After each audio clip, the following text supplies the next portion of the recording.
Usta bu shunaqa uy qurish uchun nima qilish kerak? Rossiyaga borish ishlash kerakmi yo Amerikagami? Bilsam o'zim ham shunaqa uy quraydim-da. Yur egasidan so'raymiz. Usta bu tomni nima bilan yopgan? Yo bu vertolyot chaqirayotganmi? Garangmisan, azamat? Bunga mayiz qurtarlar-ku. Akajon, bu qora doskalar nima bu? Bu qora doskalar quyosh panellari hisoblanadi. Bu quyosh panellari bilan sizga tekin tok chiqarib beradi. Bu doskalarda yana qanaqa imkoniyatlari bor? Bu quyosh panellarini o'zingizni xonadoningizga qo'ysangiz, oyiga 1 million, 2 milliongacha daromad keltirib turadi. Siz davlatga umuman svetga pul to'lamaysiz, usta bu. Shu. Bizga o'xshab oddiy oila ham qo'ysa bo'ladimi? Oddiy xonadonlarga 10 kilovat qo'ysangiz, sizni iste'molingizda hammasini yopib beradi, usta bu. Kilovati necha pullar?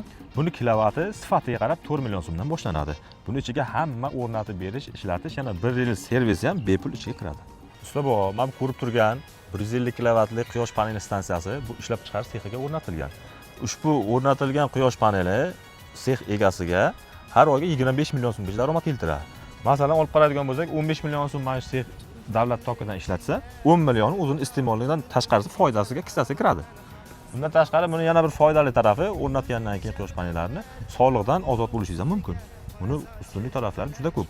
Bizda uyga ham bitta qurish kerak edi, nima deysiz?